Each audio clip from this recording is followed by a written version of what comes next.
नमस्कार दोस्तों। आज कला का नया हम लोगों का चैप्टर शुरू होगा जो है प्रागैतिहासिक कला के नाम से। आज से हम लोग प्रवेश कर जाएंगे प्रागैतिहासिक कला में। प्रागैतिहासिक कला, तो प्रागैतिहासिक कला को पढ़ने से पहले हम लोग पढ़ लेते हैं प्रागैतिहासिक कालीन युग। तो जिसमें हम लोगों का, अब जैसा कि सभी लोगों को पता है कि तीन प्रमुख युग है, पूर्व पाषाण काल, मध्य पाषाण काल और नव पाषाण काल। तो जो हम लोगों का है पूर्व पाषाण काल, इसको हम लोग लिख लेते हैं पूर्व पाषाण काल। इसका टाइम पीरियड है, टाइम पीरियड याद रखिएगा क्योंकि ये 25,000 से नहीं 30,000 से 25,000 है। ये 30,000 से 25,000 तक है।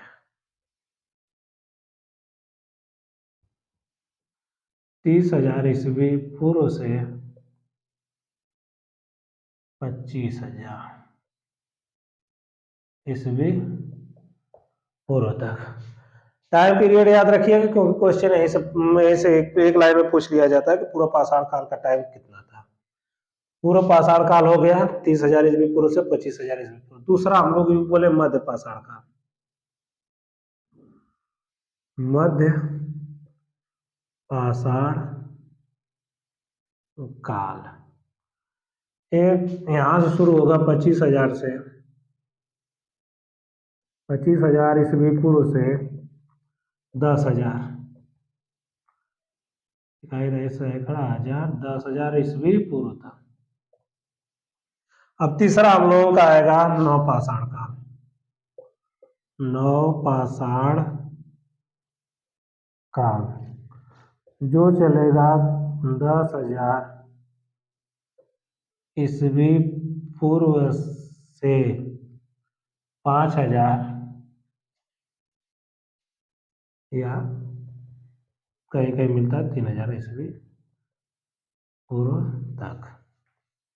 ये हम लोगों का टाइम पीरियड है। इस बार क्वेश्चन यहाँ से बना भी था लेकिन उसके विकल्प चारों गलत थे, तो संभावना है कि अगली बार भी बनेगा लेकिन विकल्प सही रहेगा। इसलिए याद रहे पूर्व पाषाण काल का टाइम 30,000 से 25,000 ईस्वी पूर्व, मध्य पाषाण काल 25,000 से आपका हो जाएगा 10,000 और नव पाषाण काल 10,000 से 5,000 या 3,000 ईस्वी पूर्व।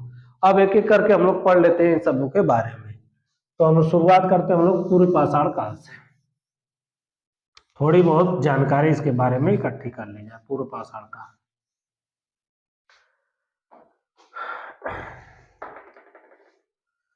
इसको हम लोग इंग्लिश में मेगालिथिक एज भी बोलते हैं।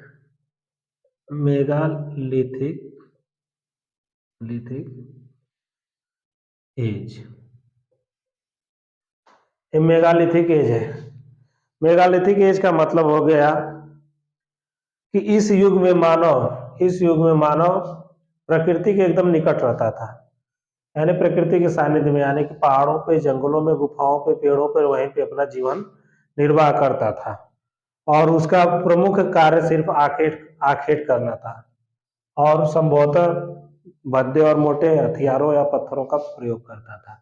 ये पूर्व पाषाण काल, उस समय मानव सभ्य नहीं था, जंगलों में रहता था, गुफाओं का अलावा पहाड़ों पे, यानी कि आदि मानव के शुरुआती समय का ही युग है। और मेगालिथिक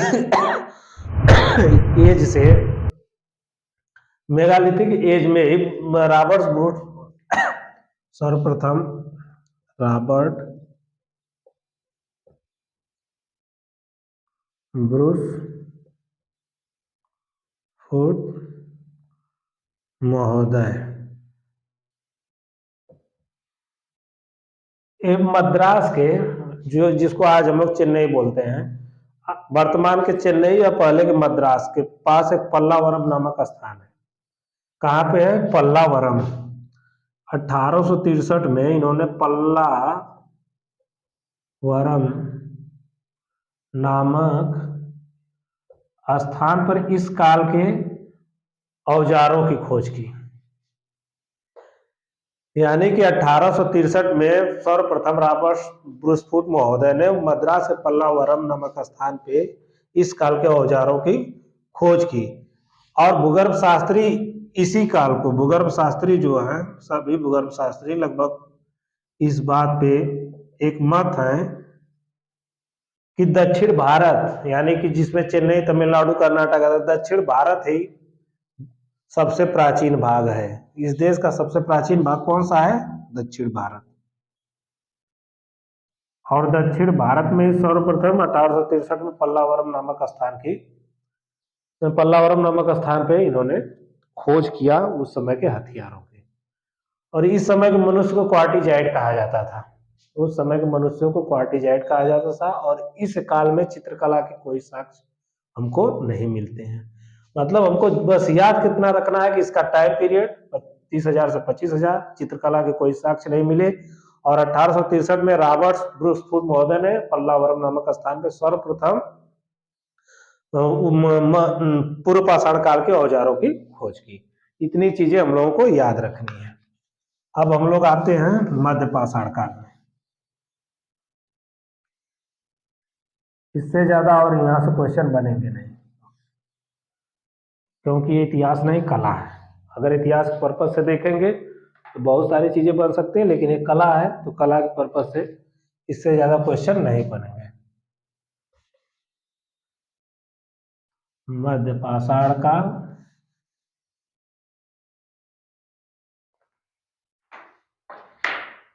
यहाँ कर देते हैं मध्य पाषाण काल। ये आपका हो जाएगा 25,000 ईस्वी पूर्व से 10,000 ईस्वी पूर्व।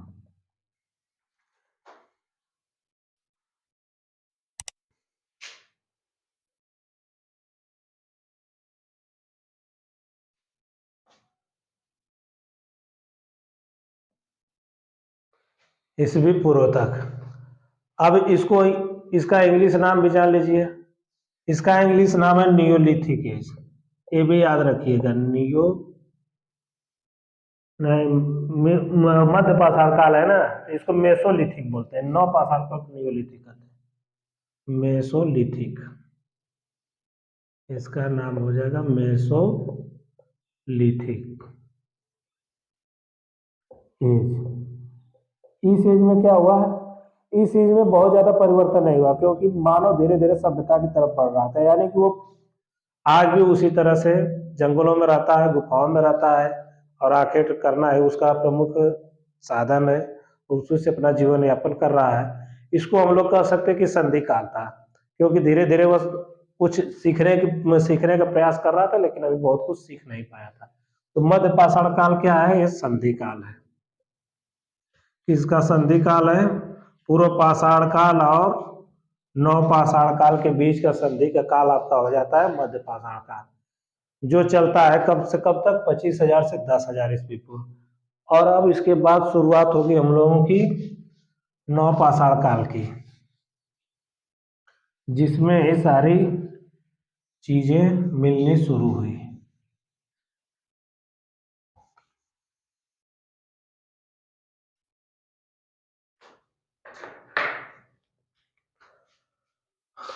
नव पाषाण काल आपका हो जाएगा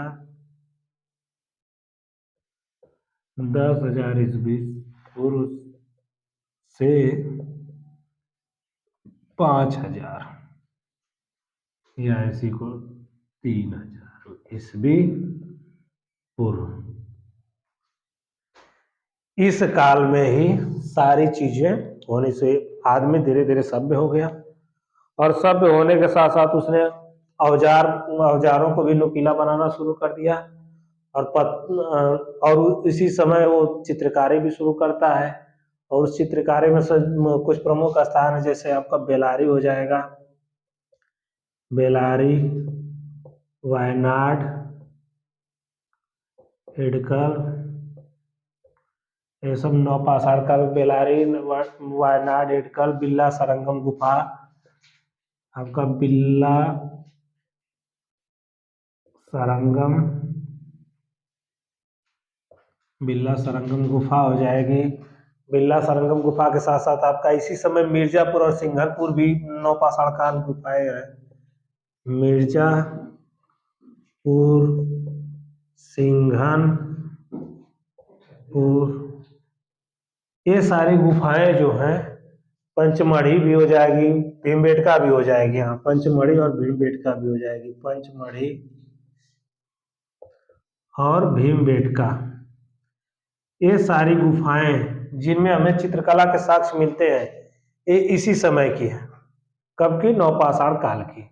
और इस समय का मानव पत्थर के यंत्रों पर पालिश भी करता था, चाक और मिट्टी के चाक का आविष्कार कर लिया था, मिट्टी के बर्तन बनाता था, उस पर भी पालिश करता था। तो ये सब चीजें सब कब हुई? नवपाषाण काल में। अब इसके बाद हम लोग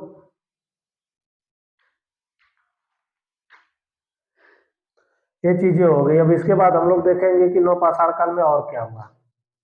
नवपाषाण काल में चित्रकारी आदमी की शुरू होगी, और इसी के साथ साथ एक चीज पर ध्यान दीजिएगा, पूर्व पाषाण काल में मानव, पूर्व ध्यान दीजिएगा, इसको बल्कि नोट में लिख लीजिए। पूर्व पाषाण काल में मानव, पूर्व पाषाण काल में मानव सिर्फ मद्रास सिटी के पास, कहाँ पे? मद्रास सिटी, जिसको आज हम लोग चेन्नई बोलते हैं, मद्रास सिटी, मद्रास सिटी के पास रहता था। उस स्थान का नाम था कुडप्पा। कौन सा जगह थी वो? कुडप्पा। मद्रास सिटी के पास एक कुडप्पा नामक जगह थी, यहाँ पे रहता था। लेकिन नवपाषाण काल आते आते वह पूरे भारत में फैल गया। नवपाषाण काल आते आते वो कहाँ तक फैल गया? पूरे भारत में वो फैल गया, पूरे भारत में फैल गया। लेकिन फिर भी उसका प्रमुख केंद्र कहाँ था? बेलारी। उसका प्रमुख केंद्र कहाँ था? बेलारी। बेलारी कहाँ है? तमिलनाडु में।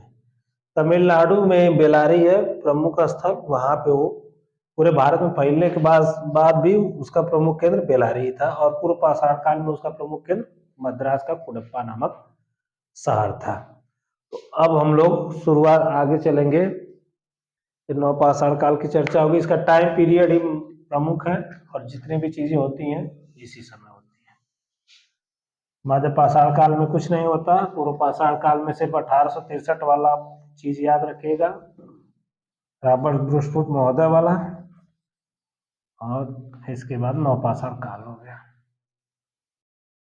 अब हम लोग गुफाओं की तरफ पहुंचते हैं, जिसमें हम लोग अभी गुफा की चर्चा की है। पहली गुफा हम लोगों की हो जाएगी बिल्ला सरंगम गुफा। बिल्ला सरंगम गुफा, ध्यान दीजिएगा। बिल्ला सरंगम गुफा यह तमिलनाडु में है। तमिलनाडु में कहा? मद्रास, जिसको आज क्या हम लोग कहते हैं? चेन्नई। यह तमिलनाडु के चेन्नई नामक, अब मद्रास ना करके बल्कि चेन्नई ही कहिए, क्योंकि अब उसका नाम चेन्नई हो गया। चेन्नई में गुफा है। परंतु यह नवपाषाण काल में मानव यहाँ पे रहता था, लेकिन इसको पूर्व पाषाण का, परंतु यह नवपाषाण में मानव पूरे भारत में फैल गया था। लेकिन बिल्ला सरंगम गुफा जो थी उस समय की एक प्रमुख गुफा थी, और इसको माना जाता है कि उत्तर पाषाण काल की है। कब की है? उत्तर पाषाण काल की है, यानी उत्तर पाषाण काल की ये प्रमुख गुफाओं की श्रेणी में आती है बिल्ला सरंगम गुफा। दूसरी हम लोगों की आ जाएगी बेलारी गुफा। बेलारी गुफा, बेलारी कहाँ है? कर्नाटक में। बेलारी कहाँ है? कर्नाटक में। कर्नाटक राज्य में स्थित है, और इसको 1892 में इसकी खोज 1892 में एम फासेट, सर्वप्रथम 1892 में एम फासेट नामक व्यक्ति ने इसकी खोज की थी। कहाँ पे है? कर्नाटक में है, इस गुफा में। और यहाँ के शिला चित्रों का परिचय दिया, यहाँ के जो पत्थरों पे चित्रकारी हुई उसका परिचय दिया, और माना जाता है कि जो बेलारी की गुफा है, इस गुफा के जो शिला चित्र है स्पेन के कोगुल गुफा से मिलते जुलते हैं। इसकी तुलना कहाँ की गई, कहाँ से की गई है? स्पेन की कोगुल गुफा के समान यहाँ के चित्र हैं। बेलारी गुफा के जो कर्नाटक राज्य में है और इसकी खोज 1892 में पासेट नामक विद्वान ने की है। और पहले जैसा पहले ही बता चुके हैं कि नवपाषाण कालीन मानव का एक प्रमुख केंद्र था, रहने का एक प्रमुख केंद्र था, जबकि इस समय पूरे भारत में फैल चुका था। तो हम लोग प्रागैतिहासिक कालीन चित्रकला में देख रहे थे, बेलारी गुफा हम लोगों की हो गई। तो अब सर्वप्रथम अगर एक चीज और आप लोग ध्यान दीजिएगा कि विश्व में सर्वप्रथम चित्रों की खोज 1879 में हुई थी। कब हुई थी? 1879 में। ये हुई थी स्पेन की अल्टामीरा गुफा में। अल्टामीरा गुफा, मारिया सातोलोवा नामक एक छोटी सी बच्ची ने इसकी खोज की थी। तो ये हो गई विश्व की सबसे प्रथम खोजी गई गुफा, स्पेन की अल्टामीरा गुफा। अब उसी क्रम में आते हैं कि भारत में सर्वप्रथम खोजी गई गुफा मिर्जापुर की गुफा थी।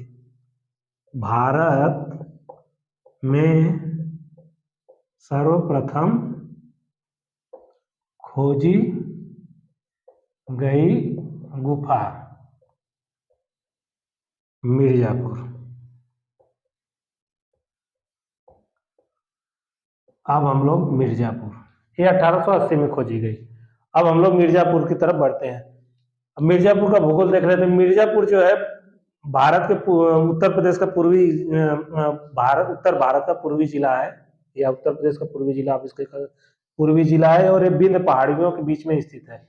और ये मिर्जापुर की जो गुफाएं मिली है, विंध्य पर्वत की एक छोटी सी श्रृंखला, कैमूर की श्रृंखला, उसी श्रृंखला के अंतर्गत सारी गुफाएं मिली हैं। और सोन नदी वहां से, जैसा कि आपको पता है कि वहां से सोन नदी गुजरती है, और सोन नदी की एक सहायक नदी है बेलन नदी।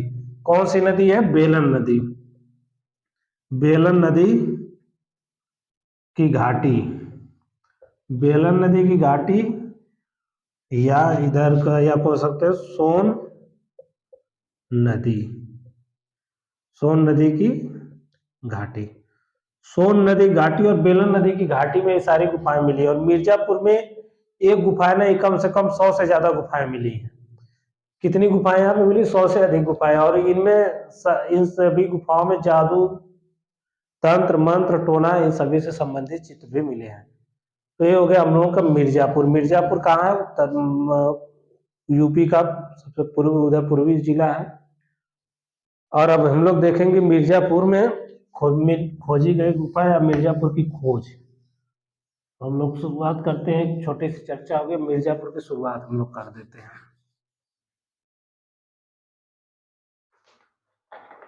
हेडिंग डाल लेते हैं हम लोग मिर्जापुर, मिर्जापुर की गुफाएं। जैसा कि पहले हम बताए थे, इसकी खोज 1880 में हुई। कब हुई? 1880 में। खोज कौन किया? जॉर्ज कार्बन ने। सर्वप्रथम खोजी गई गुफा हरनी हरण, हरनी हरण, इतनी चीजें याद रखिए। सर्वप्रथम खोजी गई गुफा हरनी हरण। अब इसकी हम लोगों की जानकारी कैसे मिली?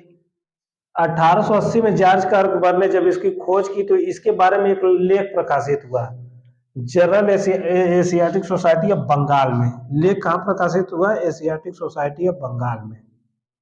एशियाटिक सोसाइटी ऑफ बंगाल में।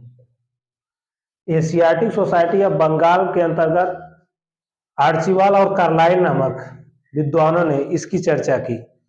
उस लेख में इस गुफा के बारे में जब चर्चा की तो ये सारी दुनिया के सामने प्रकाश में आई। खोज तो 1880 में ही हो गई थी, लेकिन पूरी दुनिया इसको कब जानी? 1883 में, जब आर्चिवाल और कार्लाइल ने इसको मिर्जापुर की गुफाओं को journal Asiatic Society of Bengal में प्रकाशित कर दिया। अब इसी के साथ साथ याद रखिए कि एशियाटिक सोसाइटी ऑफ बंगाल की स्थापना कब हुई? ये भी क्वेश्चन बनता है। 1784 ईस्वी में। कौन किया? Sir William Jones. एक एक चीज देखते जाइएगा। Sir William Jones, sir William Jones ने एशियाटिक सोसाइटी ऑफ बंगाल की स्थापना 1784 में कर दी। 1883 में जनरल आर्चिबाल्ड कार्लाइल ने मिर्जापुर की गुफाओं की चर्चा अपने लेख के माध्यम से कर दी। खोज 1880 में जॉर्ज कार्क ने किया था। अब हम लोग खोजे हैं पहली गुफा हरनी हरन गुफा। तो हम लोग हरनी हरन गुफा के बारे में देखेंगे कि हरनी हरन गुफा कहाँ पे है, हरनी हरन गुफा में क्या क्या मिला। मिर्जापुर की गुफा है जिसमें पहली गुफा खोजी गई गुफा हरनी हरन की गुफा। हरनी हरन की गुफा, ये हरनी हरन की गुफा है। ये सर्वप्रथम खोजी गई गुफा थी। कौन सी गुफा थी ये? सर्वप्रथम खोजी गई गुफा, सर्वप्रथम खोजी गई गुफा, सर्वप्रथम खोजी गई गुफा थी। और इस गुफा में हम लोगों को क्या मिलता है? गैंडे का शिकार, गैंडे का शिकार, गैंडे के शिकार का चित्र, गैंडे के शिकार का चित्र मिलता है किसमें? हरनी हरन की गुफा में। अब दूसरी गुफा हम लोग देखेंगे लखनिया, लखनिया, कहीं कहीं इसको लुखुनिया भी लिखा जाता है, लुखुनिया।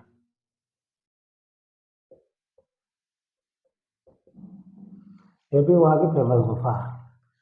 इस गुफा में हम लोगों को क्या चित्र मिला है? इस गुफा में, ये गुफा जो है गरई नदी के किनारे है। कहाँ पे? वहीं की एक सहायक नदी, छोटी सी नदी है गरई नदी। गरई नदी के किनारे ये गुफा है। मिर्जापुर में कैमूर पहाड़ी की श्रृंखलाओं के अंतर्गत गरई नदी के किनारे ये गुफा है। और इस गुफा में हाथी द्वारा हाथी का शिकार किया जा रहा है। किस चीज का शिकार किया जा रहा है? हाथी, यानी कि कुछ मानव हाथी पर बैठ कर हाथी द्वारा हाथी का शिकार किया जा रहा है। हाथी द्वारा हाथी का शिकार, हाथी द्वारा हाथी का शिकार कर रहे हैं। और उसके साथ साथ दूसरा चित्र है किसका? फेमस चित्र है नृत्य वादन का। इसको हम लोग ऐसे याद रख सकते हैं कि हाथी के द्वारा जब हाथी का शिकार हो जा रहा है तो उसके बाद नृत्य और वादन किया जा रहा है। ये हो गई हम लोगों की लखनिया या लिखुनिया। अब तीसरे नंबर पे हमारी गुफा आती है सोरहो घाट या भलडरिया। तीसरी गुफा है हम लोगों की सोरहो घाट या भलडरिया।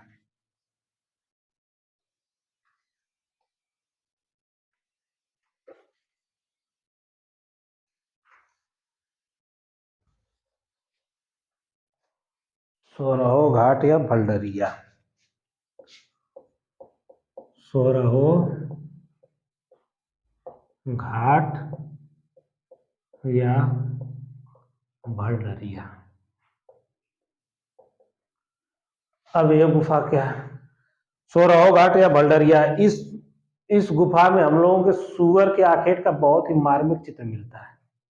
और ये चित्र बहुत फेमस है, जिसमें सुअर का शिकार कुछ आदि मानव कर रहे हैं और वो दर्द के मारे कराह रहा है।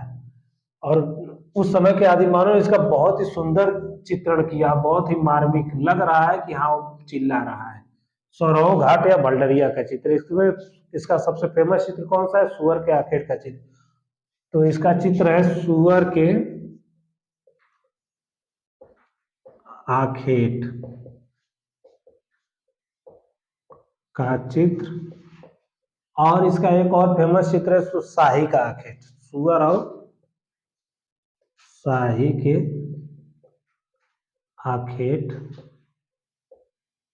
का चित्र। सुअर के आखेट का चित्र और शाही के आखेट का चित्र कहाँ है? सोरहो घाट या भलडरिया में। अगली गुफा यहाँ की फेमस गुफा है घोड़मक्कर गुफा, घोड़मक्कर गुफा। घोड़मक्कर गुफा में भी गैंडे के शिकार का चित्र है। किस चीज का शिकार है? गैंडे के,